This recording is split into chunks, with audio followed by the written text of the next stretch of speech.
Hello everyone and welcome to another Final Fantasy XIV video.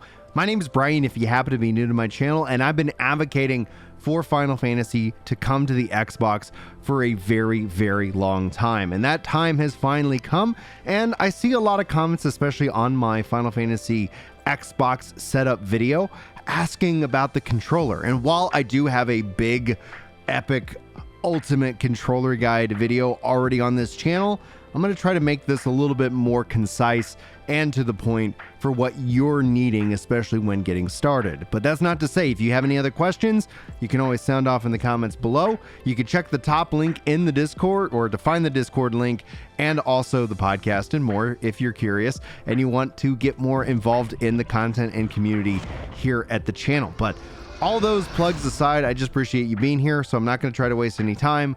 Let's get into it.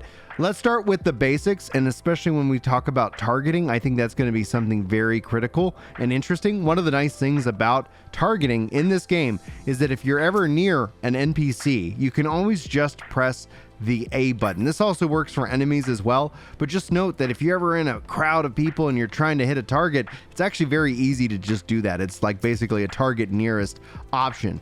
Now there's this concept called soft target and hard target. You see the symbol above this character's head? That's a hard target. That means I am really focusing on them. But if I hit left and right on the D-pad, all of a sudden you see my little soft target circle going around, and I can press then A, and then you can now see which my hard target has. If you're struggling on the controller, you can always press the left stick as a click, and it's going to do this nice little lock-in for you, so that way you have that ability to easily move around, and you can just turn it off by unclicking it. If you don't have anything targeted, you will just sheath and unsheath your weapon by default. And I think it's also important to note that you might see a couple of different button presses that might be different from yours. Pressing start, going into your system configuration, controller, and controller bindings will allow you to customize your buttons however you see fit. I tend to swap the Y and the X button because I prefer to jump with X and open up my map menu subcommands with Y. So just note that's going to be something slightly different. We'll go over more of these settings here in just a little bit. But you can see here I can target left and right with my D-pad. And if I have a party, I can press up and down to cycle through my party menu. But this is fully customizable. And that's what I want to show you guys right now. Under your filters tab in your character configuration control settings, when your weapon is sheathed versus when your weapon is drawn, you can have various different filters. For example, left and right on the D-pad would also select your party members. If you don't want your party members to be selectable left and right, you just want them on the up and down, you just want to turn that off. You can see here when my weapon is drawn, I have it kind of set to others, but maybe I just want to just do enemies, so that way I'm only focusing in on the things that are trying to hit me and the things that I'm trying to hit. You can also do even more customization filters down below by turning on the enable customization, and this will enable the left bumper plus the Y, B, X, and Y buttons to actually act as different filters that you can switch to. So I'm going to leave that on. I'm going to show you how this all works.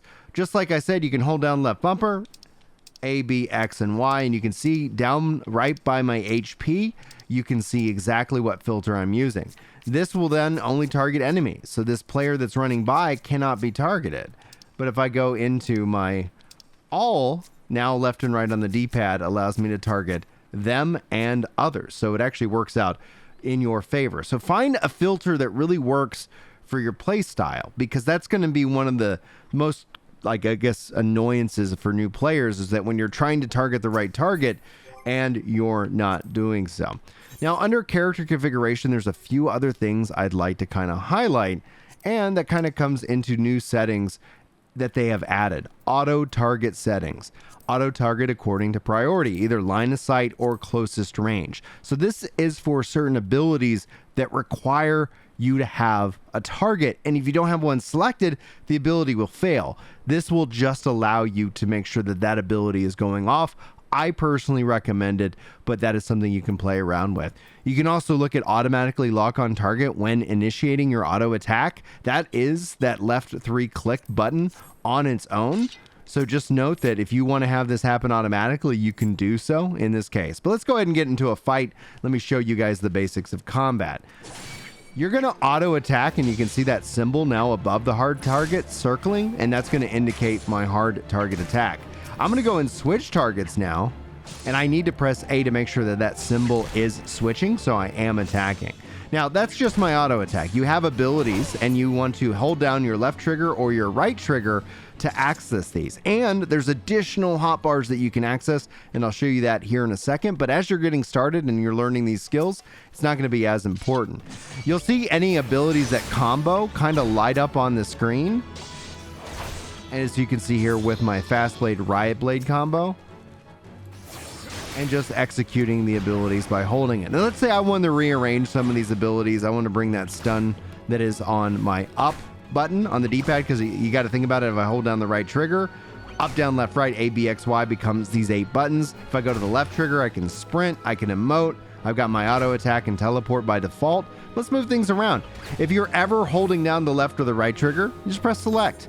Then you can actually press the button that you want to move and then the direction that you want to move it to. So now you can see here I've moved my low blow over to my Y button. I can press select to exit this menu. So you have that ability to always be able to edit, and even more so, we'll show you guys setting skills, especially as you learn them in the game itself. So all right, I finished off those enemies. What's also nice, let me see if this is set up this way. If I'm in not in combat, I can press the R bumper to toggle between different menus. So just note that's something.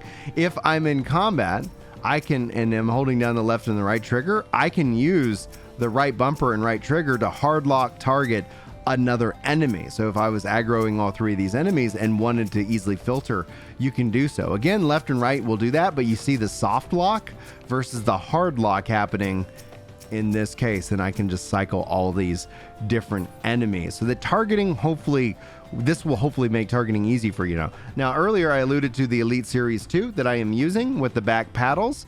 Let's see here if it is set up and then the way that it is. Sometimes I have different profiles, so no, that's not right. There we go. Let's do this. There we go. So now I have my back paddles set to being able to move my R3 and L3 options there. So I figured that much. Depends on what I'm using. I have different, different buttons that those I want them to use, depending on the game that I'm playing. So I really enjoy this controller. Let's go into our abilities. Actions and traits is going to be found under the character menu when you press start.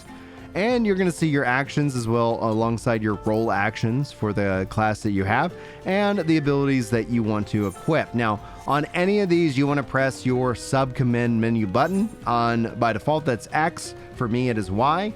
And then I can go ahead and hold down the position that I want to put it in. Now, imagine, let's say I didn't want that ability here. Let's say, example, for auto attack.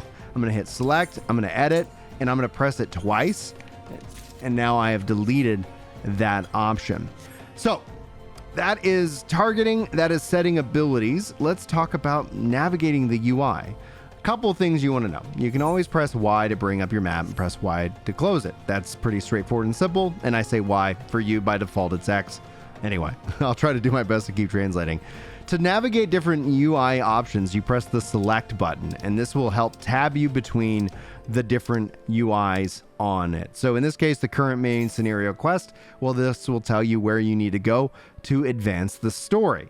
That is one thing. The option below it is where you will go to advance your character's role, your job, your class in this case. And so you want to keep on top of these, because at level 10, it will give you the ability to change your job by just changing your weapon and more.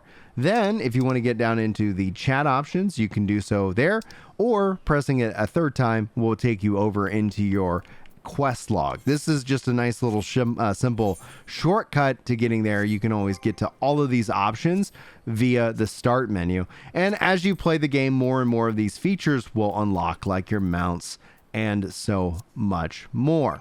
Let's dive back into our character configuration and let's talk about our additional hotbars. You have your hotbars. You can display hotbars. If you want to use something, if you're coming over from like World of Warcraft, or you remember like I think it's called Easy Aura or something like that, you can set hotbars that are just going to communicate cooldowns to you.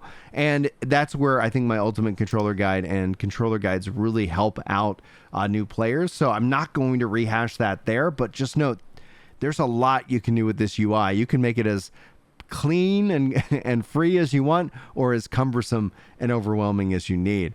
Under sharing, this is an important subject that I really want you to think about.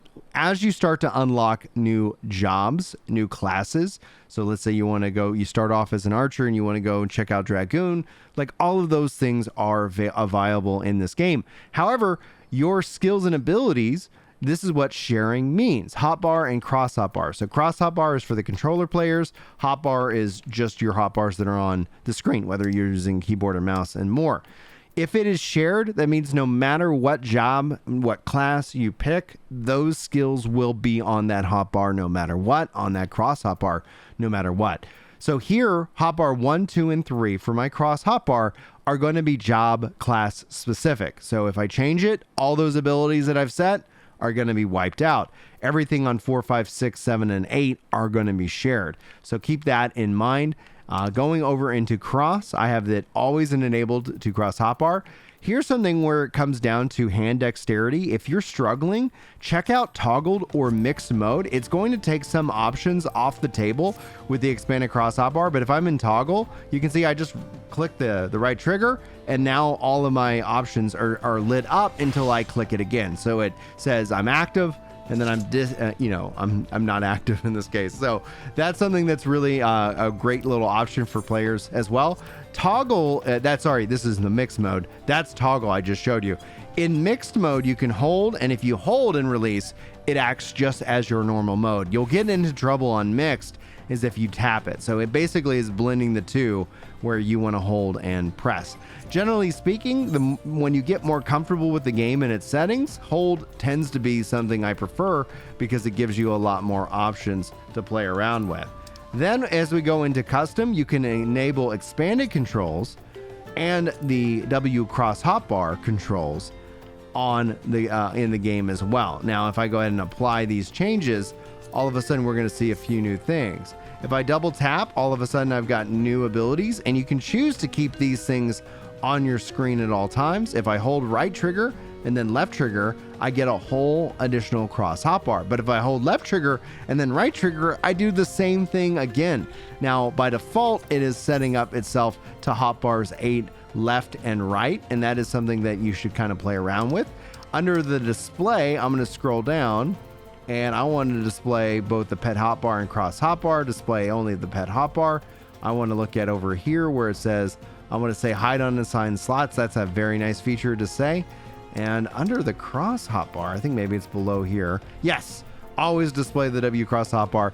I like setting it to return to the cross hotbar after W cross hotbar input. You can kind of play around with what feels more comfortable. That means if I go over here and use teleport, it's going to automatically return me back to the main thing. If I go over here and press on character, you can see here I'm right back into that right hold option. As a pro tip to every new player out there, as you're leveling, hit recommended gear. It's going to auto equip the best gear that you need to equip, so you don't have to worry about managing your inventory that much. It's going to be very helpful for you, and I hope that saves you all kinds of time. Now let's talk about running and camera controls. If you press the left bumper, you're going to go into your auto run mode. So now my character is going to run, and I can steer and I can turn the camera as needed, and I will not break out of the auto run mode. However, if I want to adjust the camera, I can hold left bumper and I can pull the camera back with the right stick and move it forward with the left stick. And you can, the right stick in both cases. You can also have it go into first person mode. By default, I set my R3 click to focusing in on macros, which will be handy for mounting and so much more later in the future. And my Ultimate Controller guides go into that detail for you in those videos. So check them out if you get the opportunity. And that's pretty much gonna, I think, wrap it up for everything. We've covered the start system, we've covered the select, we've covered navigation and controls and so much more. So I really do hope this has been a help for you. I really appreciate y'all spending some time with me today. If you feel like you got something good out of this video, hit that like button, subscribe to the channel for more content, and check out some of the other videos that I post. I generally post on the regular. I love video games, and I love sharing my love of video games with you as well. So I appreciate your time. Hopefully you got something good out of it, and hopefully I'll see you next time. But until then, take care.